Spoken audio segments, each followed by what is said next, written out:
Ticket কাউন্টারে পাওয়া গেছে এখানকার ক্লিনার, সে বিষয়ে আমি লিখব এবং তাকে আমি সর্বশেষবারের মতো আমি সাবধান করে দিয়েছি। উপজেলা স্বাস্থ্য কমপ্লেক্সের যে কমপ্লেনটা আমাদেরকে এখানে যাচাই করার জন্য দিছে, আমি রুগী সেজে আসছি এবং আমি টিকিট কাউন্টারে গেলাম, যেহেতু টিকিট কাউন্টার সংক্রান্তই অভিযোগ ছিল, তো ওখানে গিয়ে আমি 5 টাকা দিয়ে টিকিট কাটছি, ওরা আমার থেকে বেশি টাকা নেয়নি।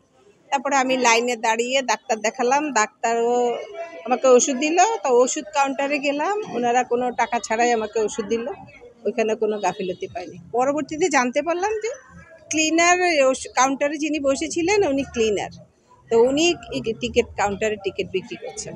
মোনালিসা হেভি ফ্লো 15 পিস প্যাকেটের সাথে 8 পিসের একটি প্যাকেট একদম ফ্রি।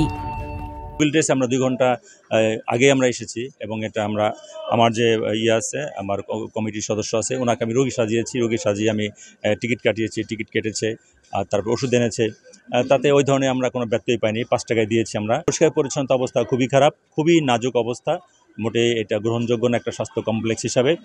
প্রত্যেকটা বাথরুম, ওয়াশরুম নোংরা, গন্ধ, ময়লা, আবর্জনা, মানে একটা ভাগার বলা চলে মোটামুটি এইরকমই অবস্থা, খুবই খারাপ অবস্থা। টিকিট কাউন্টারে পাওয়া গেছে এখানকার ক্লিনার, সে বিষয়ে আমি লিখব এবং তাকে আমি সর্বশেষবারের মতো আমি সাবধান করে দিয়েছি। যদি ওনার কাজ ক্লিন করা, ওনার হাতে সবসময় ঝাড়ু থাকবে, মপ থাকবে, পানি থাকবে, এটাই তার কাজ, ওইটা কাজ না। এটা আমি তাকে সর্বশেষ মধ্যে দিচ্ছি এবং তার ঊর্ধ্বতন কর্তৃপক্ষে তার বিষয়ে আমি লিখব।